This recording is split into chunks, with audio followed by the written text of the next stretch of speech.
নমস্কার, যতন খুলুঙ্কা। আজকে আমাদের সারা ভারতবর্ষে এই কমিউনিস্টের যে ট্রেড ইউনিয়ন রয়েছে, সিআইটিউ অর্থাৎ এই যে ভাইরাস সিটু, আর কংগ্রেস যে আইএনটিইউসি ট্রেড ইউনিয়ন, তারা 12 ঘন্টার বন্ধ রেখেছে। এই 12 ঘন্টার বন্ধের যৌক্তিকতা কি?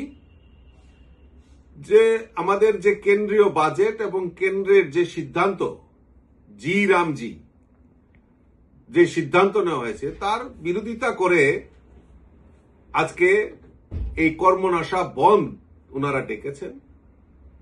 আমরা ত্রিপুরা রাজ্যেও যদি দেখি, এই 12 ঘন্টার বন্ধকে সামনে রেখে যারা তথাকথিত সিপিএম এর সন্ত্রাসীরা আগরতলা সহ বিভিন্ন জেলা শহরগুলিতে তারা তাদের যে পুরনো যে ঐতিহ্যবাহী গুন্ডাগর্দি, আমরা তা প্রত্যক্ষ করেছি।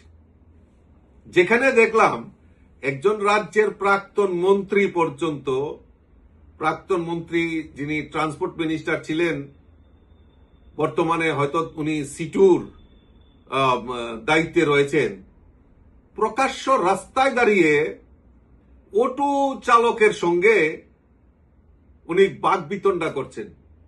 এর থেকে লজ্জার আর দুঃখজনক আর কি হতে পারে? যারা সারাটা জীবন,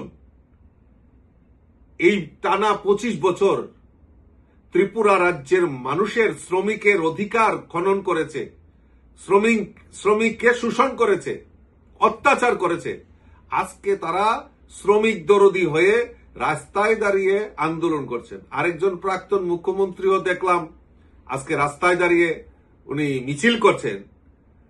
তো তাদের তো বোঝা উচিত যে 2018-তে ত্রিপুরা রাজ্যের মানুষ তাদেরকে প্রত্যাখ্যান করেছে।